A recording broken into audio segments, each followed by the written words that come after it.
चलो जी, तो अब मैं क्या पढ़ा रहा हूं आपको। पहले मैं पढ़ाऊंगा ट्रांसपोर्ट ऑफ गैसेस में CO2 ट्रांसपोर्ट। ठीक है, आज CO2 ट्रांसपोर्ट पढ़ेंगे और हो सकता है आज फिर अभी जो रात में क्लास लेंगे O2 ट्रांसपोर्ट भी खत्म कर देंगे। ठीक है, प्रयास करेंगे। CO2 ट्रांसपोर्ट, तो जल्दी बताओ पहले क्या पढ़ेंगे, CO2 लोडिंग या अनलोडिंग? लोडिंग। CO2 loading. और CO2 लोडिंग कहाँ होता है? टिश्यू लेवल टिश्यू लेवल पे। तो हम पढ़ने वाले हैं CO2 loading at tissue level. At tissue level, tissue level पे होता है CO2 का लोडिंग। तो मैं आपके सामने डायग्राम बना रहा हूं। ठीक है, अब आपको ये मान लो कि क्या है, ये है टिश्यू। ये सपोज करो ये क्या है, टिश्यू है। ये है टिश्यू। क्या आपको ये बात पता है कि टिश्यू के अंदर कई सारे सेल्स होते हैं, सेल्स के अंदर कैटाबॉलिक रिएक्शन चल रहा है, ये सब मैं आपको बता चुका हूं। ठीक है, ये मान लो क्या है कि सेल्स हैं, सेल्स के अंदर कैटाबॉलिक रिएक्शन चल रहा है, group of cell called tissue. ठीक है, तो ये क्या है, टिश्यू है। चलो अब मुझे एक बात बताओ।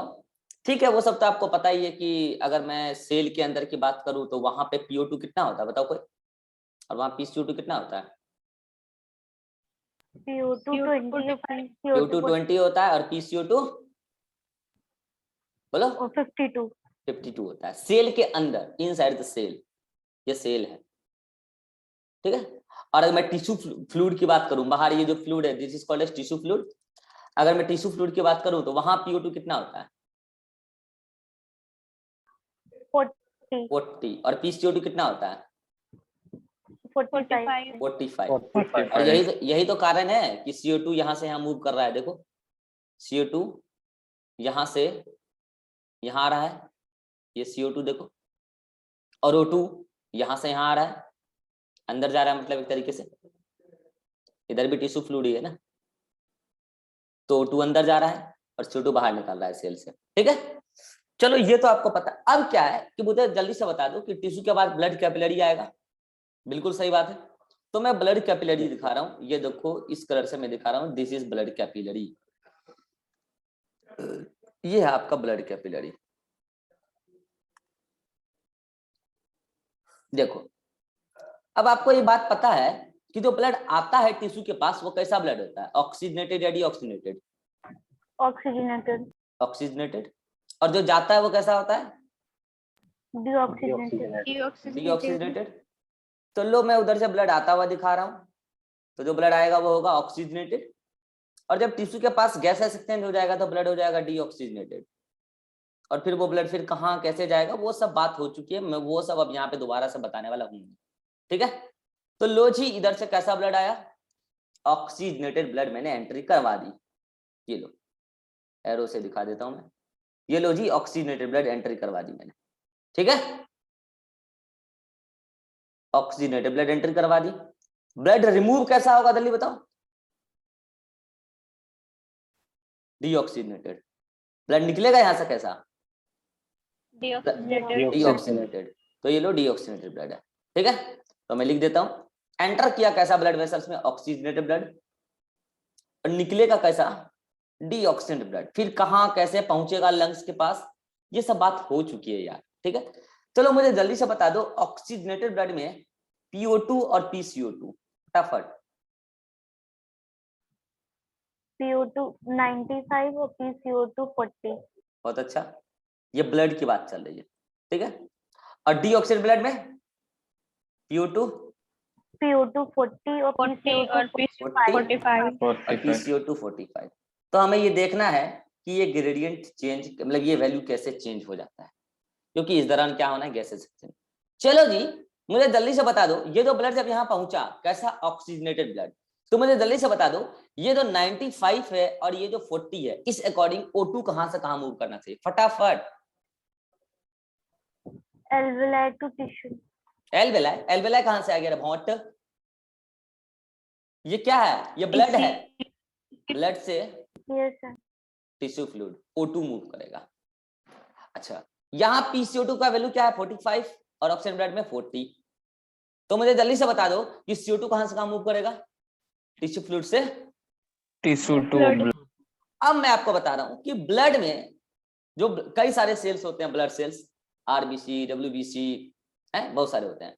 तो मैं यहां आपको दिखा रहा हूं ब्लड में रेड ब्लड सेल, क्योंकि रेड ब्लड सेल में ही होता है हीमोग्लोबिन, और हीमोग्लोबिन में ही सारा खेल चल रहा होता है।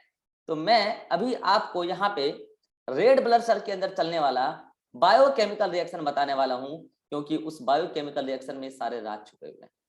ठीक है, तो चलो ये क्या है आपका RBC, this is what red blood cell.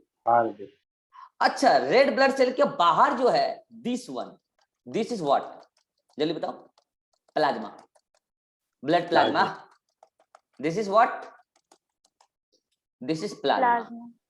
चलो यहां लिख देता हूं मैं, प्लाज्मा। चलो जी ठीक है। अब मुझे एक बात बताओ, देखो भाई जो ब्लड यहाँ आया है उसमें 97% O2 किस फॉर्म में है, ऑक्सीहीमोग्लोबिन। हेलो, 97% O2 किस फॉर्म में है, ऑक्सीहीमोग्लोबिन। तो क्या मैं ऑक्सीहीमोग्लोबिन इस आरबीसी के अंदर दिखा दूं?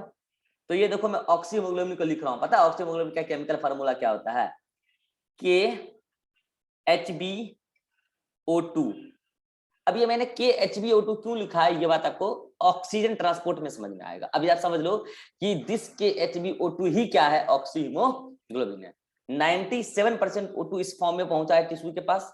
जल्दी बताओ 3% O2 किस फॉर्मेट में पहुंचा होगा, डाइल्यूटेड डिसॉल्व प्लाज्मा। बहुत अच्छा, प्लाज्मा। अब जल्दी बता दो कि इस जगह O2 का ग्रेडियंट कुछ ऐसा बना है कि ये O2 डायरेक्टली चला जाएगा कहां, tissue fluid, and then tissue fluid से तो जा ही रहा है वहां सेल के अंदर।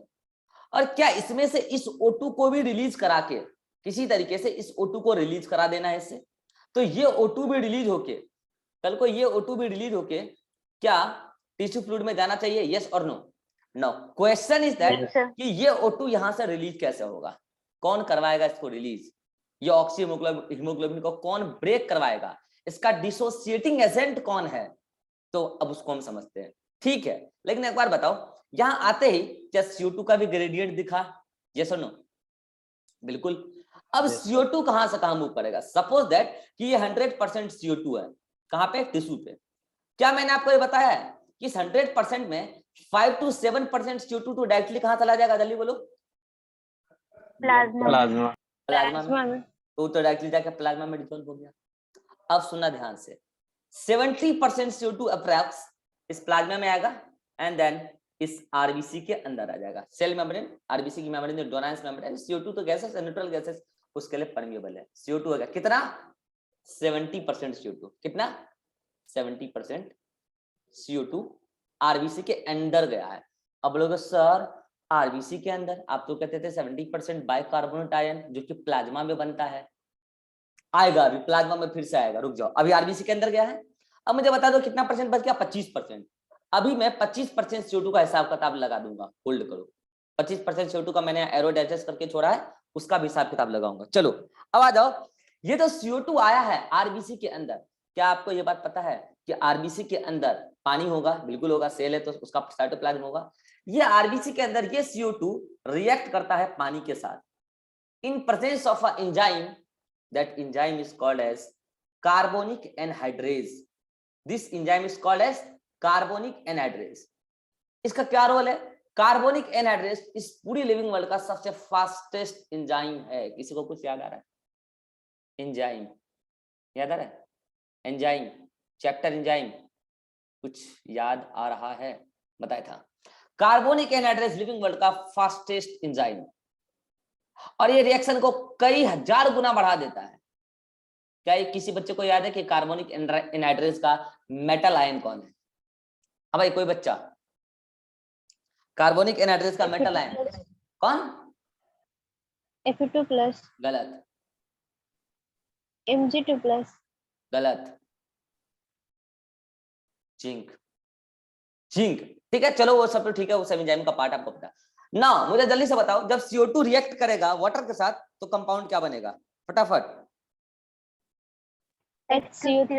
H2CO3, जो कि कहलाएगा कार्बोनिक, सॉरी हाँ कार्बोनिक एसिड H2CO3। क्या आप लोगों ने केमिस्ट्री में कभी यह पढ़ा है कि कार्बोनिक एसिड वीक एसिड है या स्ट्रॉन्ग एसिड? फटाफट बताओ। वीक एसिड है। वीक एसिड है। तो ये जल्दी से आयनाइज होगा या धीरे धीरे आयनाइज होगा? जल्दी धीरे से धीरे। आयनाइज हो जाएगा। अच्छा, वीक एसिड जल्दी से आयनाइज होता है सृष्टि, फिर तुम्हारा केमिस्ट्री कमजोर है। ठीक है, तो ये धीरे धीरे आयनाइज होगा। चलो जी, H2CO3 को आयनाइज होने के लिए छोड़ दो। H2CO3 तुम हो जाओ आयनाइज, और ये अपने आप आयनाइज हो जाएगा। इसको आयनाइज होने में कोई समस्या नहीं है। ठीक है जी, तो ये आयनाइज हो गया, तो क्या मिला? H plus ion, and another one is, जल्दी बोलो, H2CO3 CO3 ion. H2CO3 ion को क्या बोलते हैं, जल्दी बोलो। सॉरी, H2 नहीं, HCO3 आयन। HCO3 हाँ, इस आयन को क्या बोलते हैं, जल्दी बोलो। Bicarbonate ion. Bicarbonate ion. तो यहां से क्या मिला? H plus. Hello, H plus. Acidity RBC का बढ़ रहा है घट रहा है? एसिडिटी आरबीसी का बढ़ रहा है, बढ़ रहा है। बढ़ रहा है, पीएच बढ़ रहा है कि घट रहा है? पीएच बढ़ रहा है कि घट रहा है? घट रहा है। यही H प्लस है इस ऑक्सी हीमोग्लोबिन का डिसोसिएटिंग एजेंट। यही H प्लस है इस ऑक्सी हीमोग्लोबिन का डिसोसिएटिंग एजेंट। ये H प्लस कहता है, अरे यार एक मिनट रुक जाओ, ये H प्लस कहता है कि अरे ऑक्सी हीमोग्लोबिन तुम वहां से, ऑक्सी हीमोग्लोबिन को कहता है H प्लस, अरे तुम वहां से हट जाओ O2, वो मेरा जगह है। और फाइनली ये H प्लस उस ऑक्सी हीमोग्लोबिन को तोड़वाता है पहले, कि HbO2 में से पहले तो क्या करवाता है कि अरे हट जाओ, कौन? O2 हट जाओ, तो KHb बच जाता है, KHb प्लस O2। क्या यही O2 सप्लाई हुआ था? क्या यही O2 सप्लाई हुआ था? Hello, yes sir. चलो Yes, O2 तो sir. सप्लाई हुआ किसको? टिश्यू को। अब बचा कौन? KHb। KHb को क्यों तोड़वाया था H प्लस? वो चाहता था हम वहां बाइंड करें, वो चाहता था वहां बाइंड करें। नाउ क्या आपको ऐसा नहीं लगता कि आरबीसी का जब पीएच चेंज होना चाह रहा था, पीएच घटना चाह रहा था, हीमोग्लोबिन ने मोर्चा संभाल लिया? क्योंकि इस ऑक्सी हीमोग्लोबिन में हीमोग्लोबिन है ना, हीमोग्लोबिन ने मोर्चा संभाल लिया। और वो मोर्चा कैसे संभाला, सुनना ध्यान से। जैसे ही O2 रिलीज हुआ तो ये KHb नहीं रह पाया, KHb भी आयनाइज हो गया। KHb भी क्या हो गया? आयनाइज हुआ। और वो आयनाइज कैसे हुआ? K प्लस और Hb माइनस, और H प्लस इंतजार कर रहा था कि कैसे Hb रिलीज हो, और H प्लस और Hb माइनस, H प्लस और Hb माइनस दोनों आपस में रिएक्ट कर गए और बन गया HHB। क्या बन गया? HHB, that is haemoglobinic acid. हाँ जी, क्या बना? Haemoglobinic acid. अब सुना ध्यान से, मैं फिर से पूरी बात रिपीट कर रहा हूँ। CO2 आया आरबीसी के अंदर, CO2 आरबीसी के अंदर जैसे ही आया, वाटर के साथ रिएक्ट किया in presence of carbonic anhydrase, जैसे ही बना H2CO3, वीक एसिड है, धीरे धीरे ही सही, लेकिन आयनाइज तो होगा। जैसे आयनाइज हुआ, H प्लस रिलीज हुआ। H प्लस का रोल अभी मैंने आपको बताया है कि H प्लस KHbO2 का डिसोसिएटिंग एजेंट है, वो इसको डिसोसिएट करा के O2 रिलीज करवाएगा, और O2 डिलीवर हो जाएगा किसको? टिश्यू को। 97% O2 फॉर्मेट में था। अब उसमें क्या होगा? KHb बचा, KHb तुरंत ब्रेक हो जाता है, क्योंकि वो O2 से जैसे रिलीज होता है तो KHb ब्रेक हो जाता है K प्लस और Hb माइनस में। Hb माइनस हीमोग्लोबिन एक तरीके से वो H प्लस के साथ रिएक्ट करता है और बनता है HHB, that is called as haemoglobinic acid. आप कहेंगे सर अभी दो आयन नंगा घूम रहा है, एक कैटायन है एक एनायन है, तो क्या सर ये दोनों आपस में रिएक्ट कर जाएगा? हाँ, माइन्यूट क्वांटिटी में K प्लस, माइन्यूट क्वांटिटी में K प्लस HCO3 माइनस से रिएक्ट कर जाता है। क्या बोला है मैंने? माइन्यूट क्वांटिटी में K प्लस HCO3 माइनस से रिएक्ट कर जाता है और बनता है पोटेशियम KSCO3, KSCO3 बनता है। चलो, अगर ये बन गया KSCO3, तो मैंने बोला माइन्यूट क्वांटिटी में K प्लस रिएक्ट करता है किससे? SCO3 माइनस से। इसका मतलब अच्छा खासा अमाउंट में K प्लस अभी भी बचा हुआ है। हेलो, और अच्छा खासा अमाउंट में SCO3 माइनस भी बचा हुआ है, अच्छा खासा अमाउंट में SCO3 माइनस भी बचा हुआ है।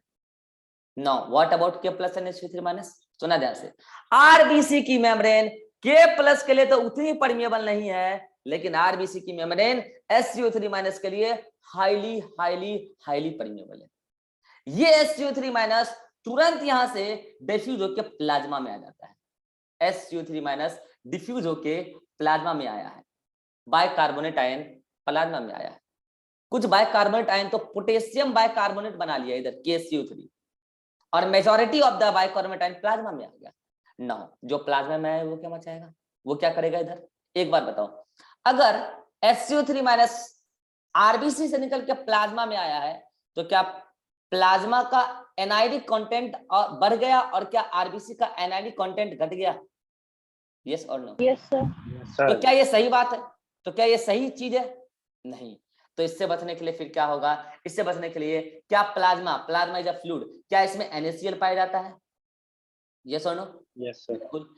ये HCO3 इस NaCl का करा देगा ब्रेकअप, और NaCl में से Na अलग और Cl अलग, ये लो Cl अलग और Na अलग, और यही मकसद था HCO3 माइनस का। ये HCO3 माइनस खुद अपना ब्रेकअप करवा के आया था H2CO3 के साथ, कहा मेरा हुआ है मैं भी किसी का जाके करवाऊंगा। H प्लस उसको छोड़ के चला गया किसके साथ, Hb माइनस के साथ। ये सारा खेल इस दुष्ट H प्लस की वजह से हुआ है। H प्लस ने सबसे पहला ब्रेकअप किया खुद का H2CO3 में से, HCO3 माइनस में से। इसने जाके KHBO का ब्रेकअप करवाया, KHBO2 का, उसमें से O2 को भगाया, फिर जाके KHB का ब्रेकअप करवाया, उसमें से Hb माइनस निकला। चूंकि ये कैटायन है ये एनायन है, दोनों ने अपना नया जिंदगी शुरुआत कर दी, HHB।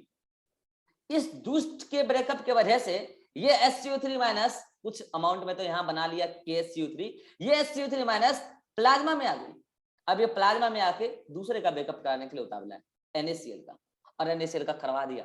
क्यों? क्योंकि इसमें से Na प्लस का Cl माइनस के साथ मन भर गया था, और HCO3 उसको बड़ा पसंद आ गया Na प्लस को, और नतीजा क्या हुआ, नतीजा यही हुआ कि ये Na प्लस और ये HCO3 माइनस, कौन कौन, Na प्लस लिख देता हूं मैं इधर, Na प्लस और HCO3 minus, Na plus and HCO3 minus, इन दोनों ने तो रिएक्ट करके क्या बना लिया, जल्दी बोलो, सोडियम बाइकार्बोनेट। इन दोनों ने रिएक्ट करके क्या बना लिया, सोडियम बाइकार्बोनेट। मैं काम करता हूं, मैं थोड़ा सा इसको इधर ले लेता हूं, ठीक रहेगा? मेरे पास सेकेंड क्या करो, रुक जाओ इधर नीचे लिखता हूं। तो ये Na प्लस और HCO3 माइनस क्या बन गया, NaHCO3। क्या यही सोडियम बाइकार्बोनेट है? Hello, yes sir. ठीक है। अब Cl माइनस बेचारा क्या करे, Cl माइनस का तो दुनिया उजड़ गया, वहां उसको कोई मिल भी नहीं रहा है। तो Cl माइनस ने कहा कोई बात नहीं है, मैं चलता हूं अपने जैसे, मेरा कोई कैटायन आज अगर Na प्लस गया है तो मैं किसी और को ढूंढ लेता हूं। ये Cl माइनस बेचारी ढूंढती ढूंढती घुस गई आरबीसी, और ये Cl माइनस को कौन मिल गया पता है, ये Cl माइनस को मिल गया कौन, K प्लस। याद करो, majority of the K plus अभी फ्री है, कुछ K प्लस ने HCO3 के साथ अपना नया दुनिया बसाया है, लेकिन majority of the K plus अभी फ्री है। और नतीजा क्या हुआ, ये Cl माइनस K प्लस के साथ रिएक्ट कर गया, और कंपाउंड क्या बना, कंपाउंड बना KCl। क्या बना, KCl। बताओ अब तक जो पूरा प्रोसेस बताया वहां तक आपको क्लियर है? अब तक जो मैंने बताया वहां तक आपको क्लियर है? फिर से मैं रिपीट करता हूं, अब तक क्या हुआ है? अब तक कुछ नहीं हुआ है, CO2 आया, CO2 आने की वजह से ये CO2 जब पानी के साथ रिएक्ट किया in presence of carbonic anhydrase तो बना H2CO3। H2CO3 चूंकि वीक एसिड है तो इसका हुआ डिसोसिएशन, धीरे धीरे से लिखना हुआ डिसोसिएशन, और बना क्या H प्लस और HCO3 माइनस। यही डिसोसिएशन, ये जो H प्लस दुष्ट है ना जाने कितनों का दुनिया उजाड़ देगा।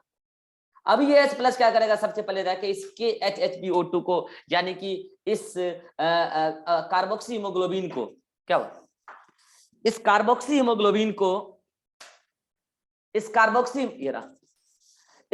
हीमोग्लोबिन को बोलेगा अबे हट जाए यहाँ से O2, O2 यहाँ से हट जाएगा, O2 चला जाएगा टिश्यू के पास। इससे मन नहीं बढ़ा अभी H प्लस का, वो कहता है मेरा काम ही है, मेरा ब्रेकअप हुआ मैं भी किसी और का करवाऊंगा। ये इसने KHB का ब्रेकअप करवाया, और उससे HB माइनस फ्री हुआ और K प्लस फ्री हुआ। और H प्लस को क्या चाहिए था, चूंकि ये कैटायन है उसको चाहिए था HB माइनस, तो इस H प्लस ने HB माइनस से अपना एक नया दुनिया बसाया, हीमोग्लोबिनिक एसिड बन गया। अब इससे बात अभी आगे और बढ़ेगा, इसके साथ इसके बच्चे भी अटैच हो जाएंगे, रुक जाओ। तो HHB बन गया हीमोग्लोबिनिक एसिड। अब कौन बेचारा दो का दुनिया उधर के दोनों रो रहा है, तो इधर एनाइन रो रही है HCO3 माइनस, इधर कैटायन रो रहा है K प्लस, तो इन दोनों वाला क्यों ना हम दोनों अपना टेम्परेरी दुनिया बचा लें। तो कुछ K+ और H2 हमारे आपस में इंटरेस्टेड थे, तो उन लोगों ने बना लिया KSCO3- कुछ माइनर क्वांटिटी में, लेकिन मेजोरिटी ने अपोज किया, बोला नहीं हम लोग नहीं बनाएंगे अपना दुनिया। तो SCO3- चूंकि सेल में उसके लिए हाईली परमेबल है, तो वो डिफ्यूज होकर आ गया प्लाज्मा में, और प्लाज्मा में आने के बाद ये एनायन इसके घर में आके आग लगा दी, और इसका हो गया डिसोसिएशन, NaCl डिसोसिएट।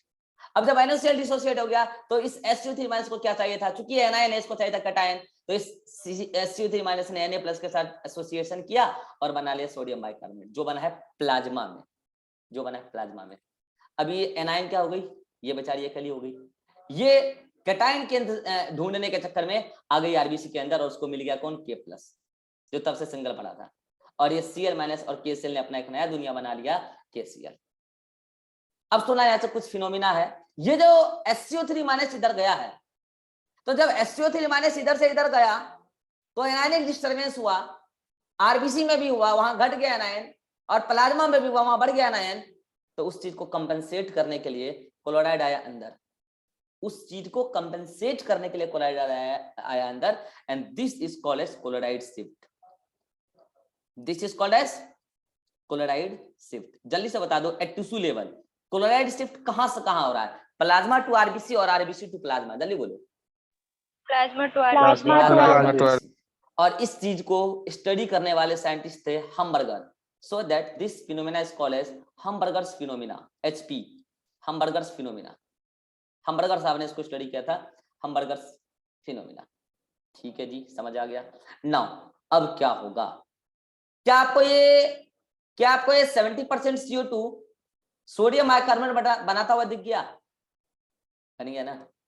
मैंने अभी आपको बोला था, भले ही आरबीसी के अंदर एंटर किया हो, लेकिन ये सारे के सारे CO2 फिर प्लाज्मा में आ जाएंगे। क्या इस फॉर्मेट में वो सारे के सारे CO2 प्लाज्मा में आ गए, और क्या वो प्लाज्मा में NaCO3 बनकर तैयार है, यस और no, at tissue level. Now what about 25% of CO2, अभी बोला था 25% CO2 क्या होगा। अब 25% CO2 इस HHB के साथ रिएक्ट करती है, ये लो CO2 आई, कितनी परसेंट, 25% CO2 अप्रॉक्स।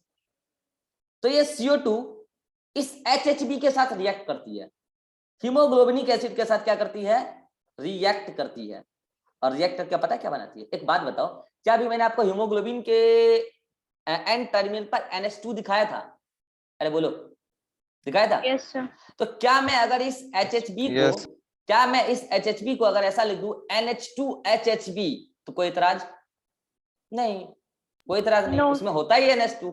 दिखाने के लिए चाहूं तो मैं यहाँ पे लिख दूं, तो लो मैं लिख देता हूं, ये क्या है, ये है NH2HHB, हीमोग्लोबिन का NH2 में मैंने यहाँ दिखा दिया। अब ये CO2 आपको पता मैंने क्यों दिखाया, समझ में आया, क्योंकि CO2 वहीं बाइंड करता है, समझ में मैंने क्यों दिखाया। अब इससे रिएक्शन होने से क्या बनता है, CO2 बाइंड करा दो इस NH2HHBO2 के साथ, तो बनता है carb amino haemoglobin, and compound will be what, compound will be sorry ऐसे लिखो HHB NHCOOH। आप देख लो रिएक्शन पूरा बैलेंस्ड है, कैसे, तो मैं दिखा देता हूं, ये देखो रिएक्शन पूरा बैलेंस्ड है। यहाँ पे CO2 है तो एक कार्बन, यहाँ पे एक कार्बन, यहाँ ऑक्सीजन में CO2 में 2 ऑक्सीजन एटम है, तो देख लो 2 ऑक्सीजन एटम। HHB ये पूरा का पूरा HHB, NH2 में एक N है, यहाँ एक N है, NH2 में 2 हाइड्रोजन है तो 2 हाइड्रोजन है। This is the haemoglobinic acid. Hello, मैं सब चाहूं तो एक बार शॉर्ट में सबका नाम भी लिख देता हूं। ये क्या था जल्दी बताना, कार्बोनिक एसिड। ये क्या था, कार्बोनिक एसिड। ये क्या था, carbonate ion, bicarbonate ion, bicarbonate ion. अच्छा ये क्या था, हीमोग्लोबिनिक एसिड, हीमोग्लोबिनिक एसिड। अच्छा ये क्या था, पोटेशियम, बोलो, बाइकार्बोनेट। बाइकार्बोनेट।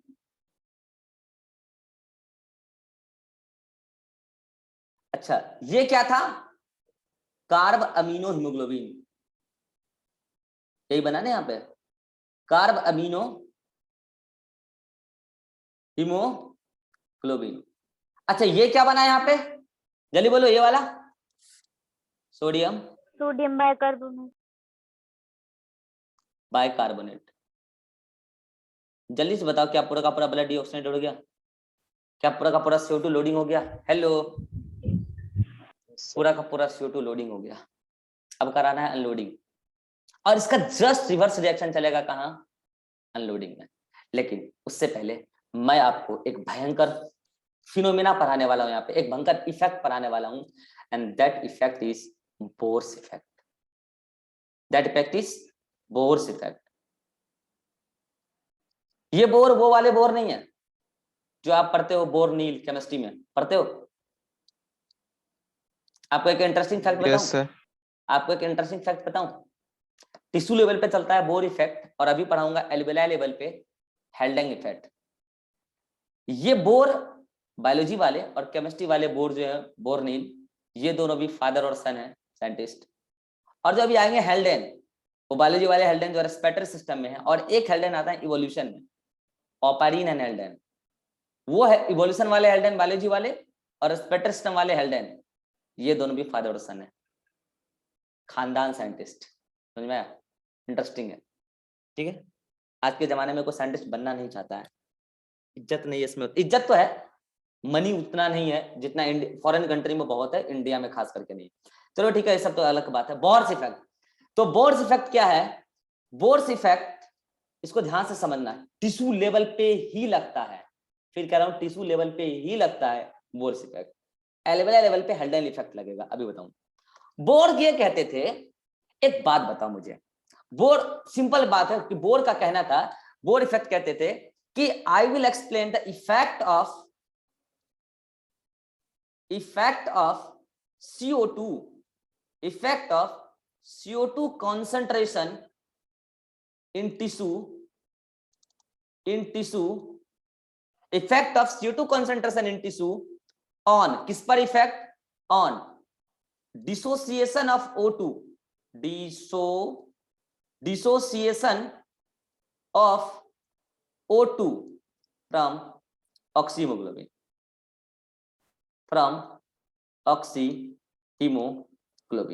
यही है बोर्स इफेक्ट। चलो मुझे जल्दी से बता दो, जो मैं पूछूंगा वो जल्दी से बता देना। बोर कहते थे कि मैं CO2 कॉन्सेंट्रेशन का इफेक्ट बताने वाला हूं ऑक्सीहीमोग्लोबिन के डिसोसिएशन पर। जल्दी बताओ, अगर टिश्यू लेवल पर CO2 ज्यादा, अगर CO2 ज्यादा तो वो सेल के अंदर भी ज्यादा आएगा, आरबीसी के अंदर ज्यादा। तो अगर CO2 ज्यादा तो H2C3 ज्यादा, तो H+ का कॉन्सेंट्रेशन ज्यादा है कम? ज्यादा। तो क्या H+ ही ऑक्सीहीमोग्लोबिन का डिसोसिएटिंग एजेंट है? Yes sir. यस तो सर। अगर H+ Yes, का sir. कॉन्सेंट्रेशन ज्यादा तो ऑक्सीहीमोग्लोबिन का डिसोसिएशन ज्यादा या कम? ज्यादा। ज्यादा। This is Bohr effect. रटते रहो, चाहो तो रट लो, तुम्हारी मर्जी है भाई साहब, समझ लो तो समझ ही लो एक बार। This is Bohr effect. चलो इसका उल्टा समझो, बाई चांस किसी कारण से सेल के अंदर उतनी ज्यादा CO2 नहीं है, रेस्टिंग मोड में सेल, CO2 अगर कम तो CO2 कम आएगा, तो कम CO2 रिएक्ट करेगा पानी के साथ, तो कार्बोनिक एसिड कम या ज्यादा? कम। अगर कार्बोनिक एसिड कम तो H+ की कॉन्सेंट्रेशन आरबीसी के अंदर ज्यादा या कम? कम। अगर H+ कम तो जल्दी बताओ कि HbO2 यानी कि ऑक्सीहीमोग्लोबिन का डिसोसिएशन ज्यादा या कम? Bohr effect. This is Bohr effect. यही है बोर इफेक्ट, जो कि टिश्यू लेवल पे अप्लाई होता है। तो सिंपल सी बात यह है कि ज्यादा CO2 अगर टिश्यू लेवल पे होगा तो ऑक्सीहीमोग्लोबिन का डिसोसिएशन ज्यादा होगा, क्योंकि CO2 से H+ बढ़ता है, एसिडिटी बढ़ता है। और CO2 से H+ कैसे बढ़ता है, एसिडिटी कैसे बढ़ता है, कारण आपके सामने है। और ये एसिडिटी का बढ़ना ही ऑक्सीहीमोग्लोबिन का डिसोसिएशन का कारण है। तो ज्यादा CO2 अगर टिश्यू लेवल पर है तो ऑक्सीहीमोग्लोबिन का ब्रेकेज उतना फास्ट होगा, डिसोसिएशन फास्ट होगा। अगर कम CO2 है तो ऑक्सीहीमोग्लोबिन का ब्रेकेज स्लो होगा। ऐसा समझाते थे बोर्स। और ये बोर वो केमिस्ट्री वाले बोर नहीं है, दोनों हालांकि एक ही फैमिली के हैं, फादर सन का रिलेशन है, ठीक है। चलिए, तो ये हो गया क्या, Bohr's effect at tissue level. I think आपको टिश्यू लेवल की सारी कहानी समझ में आ चुकी है। आप चाहें तो स्क्रीनशॉट ले सकते हैं। अब मैं चल रहा हूं कहां, लंग्स लेवल पर। लंग्स लेवल पर इसका जस्ट अपोजिट होगा। क्या मेरे पास समय है? 10 मिनट है लेकिन मामला अटक जाएगा बीच में, ठीक है। तो बेटर ये होगा कि आप इस पूरे को एक बार देख लीजिए। चलो अच्छा ये होगा कि मैं एट टिश्यू लेवल नोट्स भी आपके सामने रीड कर देता हूँ, समय क्यों बर्बाद करें।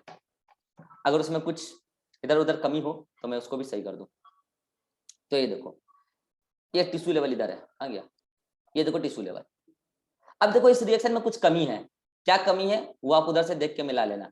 और इसमें कुछ करेक्शन भी है, करेक्शन जैसे यहाँ एल्विला नहीं होगा as compare to oxygenated blood, more as compare to alveoli तो है ही, लेकिन मैं यहाँ बात करना चाह रहा हूँ ऑक्सीजनेटेड ब्लड के कंपैरिजन में जो इधर से आया है। तो आप अपने दिमाग से इस डायग्राम में थोड़ा सा एडिशन कर लेना, वो आपका टास्क है, ठीक है। चलो अब चलते हैं थ्योरी पर, और थ्योरी में अगर आपको कोई कमी लगे तो आपको कुछ ऐड करवा दिया जाए यहाँ पे, ठीक है। चलिए जी, क्या है थ्योरी में, 7% CO2 directly diffuse in plasma, सही बात है, at tissue level and transported to the lungs by the blood plasma, सही बात है। When 70% CO2 enter into the RBC at tissue level, सही बात है, then it reacts with water in presence of catalyst carbonic anhydrase enzyme to form carbonic acid, सही बात है। After the formation of carbonic acid, it breaks into H plus ion and bicarbonate।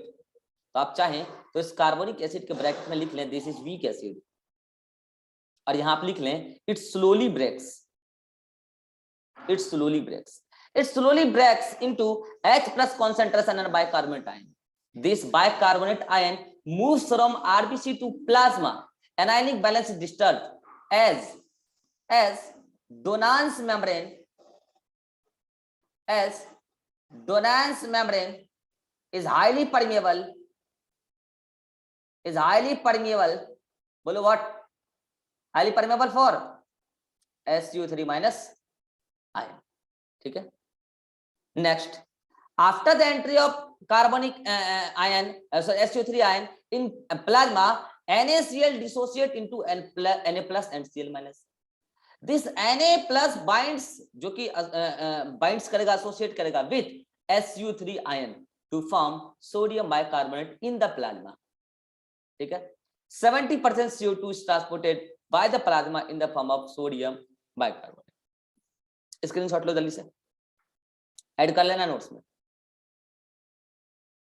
now what happens, now chloride shift, now chloride ion moves from plasma to RBC, anionic balance is maintained, जैसे हो गया anionic balance तो disturb हुआ था SO3 minus के आने से maintain हो गया, this is called as chloride shift and this is called as Hamburger's phenomena। chloride shifts occur in response to bicarbonate ion, अगर बाइकार्बोनेट आयन नहीं आता तो Cl माइनस भी नहीं जाता, क्योंकि इसके आने से आयनिक बैलेंस डिस्टर्ब हुआ है, उसको मेंटेन करने के लिए Cl माइनस आयन गया। Now KHB breaks into K plus and HB minus. अब देखो इसमें थ्योरी में कुछ उटपटांग सा ये लग रहा है, इसके पहले एक लाइन ये ऐड करो, H plus dissociated from what, जल्दी बोलो, H2CO3, H plus dissociated from H2O3 act as dissociating agent for what? Agent for, जल्दी बोलो, oxyhemoglobin,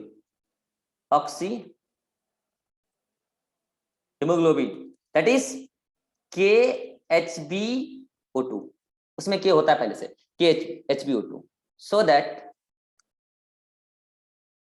that KHbO2 breaks into KHb and O2. Now O2 diffuses to, बोलो what, diffuses to tissue. तो यहाँ पे आपको पूरा का पूरा लाइन एडजस्ट करना है, चाहे आप जैसे भी एडजस्ट करो। स्क्रीनशॉट लो जल्दी से फास्ट। तो चला गया वो, उधर चला गया, तो अब बच गया कौन, KHb। Now KHb breaks into K plus and HB minus. Now this HB minus जो कि आया KHb से associate with H plus ion जो कि आया था H2CO3 से, and finally haemoglobinic acid is formed. After chloride shift chloride ion जो कि किससे आया है, NaCl से डिसोसिएट आया है प्लाज्मा में, एसोसिएट विथ K+ जो कि बेचारा KHB से आया हुआ है। तो क्या बन जाएगा कि अच्छा यहाँ पे आपको एक बात ये भी याद रखना है कि कुछ, जैसे लिख देता हूँ K+ and KCl is form, और आपको एक बात ये ध्यान रखना है यहाँ पे कुछ अमाउंट में K+ SU3- से भी रिएक्ट करता है, तो ये बात आप यहाँ पे ऐड करोगे। सम KCl ऐसे याद रखोगे, सम K+ ion associate with what, अरे बोलो, SU3- आयन टू फॉर्म, बोलो, टू फॉर्म KHCO3-। ये लाइन भी आपको ऐड करना है, ठीक है, स्क्रीनशॉट लो जल्दी से। यानी कि अगर मैं बोलूं क्या केवल प्लाज्मा, क्या केवल का केवल KHCO3 ट्रांसपोर्ट होता है, नहीं। क्या केवल NHCO3 होता है, नहीं। मेनली NHCO3 होता है प्लाज्मा के थ्रू, मगर आरबीसी के अंदर थोड़ा बहुत KHCO3 भी होता है, थोड़ा बहुत जो बना है वो आगे चल जाएगा, कहाँ, आगे तक, ठीक है जी, लंग्स तक, ठीक है। फाइनली क्या होगा, 20 to 25% CO2 is attached with amino acid, that is the amine part of globin of hemoglobin to form oxyhemoglobin। Formula देख लो, HHB NH3WH, स्क्रीनशॉट लो जल्दी से लो। Now 20 से 25% CO2, 20 से 25% CO2 is transported in form of carb hemoglobin by the RBC. Chloride ion moves in RBC। अच्छा ये सब मैं भी आपको अगले लेक्चर में बताऊंगा, ये सब थोड़ा कंसेप्चुअल पॉइंट है। क्या आपको CO2 loading at the level of tissue आ गया, जल्दी बोलो, फिर मैं बताऊंगा CO2 unloading. Yes sir. Yes sir. और आप एक धांसू क्वेश्चन लगा लें, चलो मैं ऐसे ही वर्बली बोल देता हूं, आप चाहे तो आप नोट्स में ऐड कर ही चुके हैं, मुझे बताओ CO2 ट्रांसपोर्ट होता है mainly in the form of NaCO3, statement सही है गलत? सही है। सही है। CO2 ट्रांसपोर्ट होता है only in the form of NaCO3, सही है गलत? गलत। गलत। CO2 ट्रांसपोर्ट होता है mainly in the form of potassium bicarbonate, सही है गलत? गलत।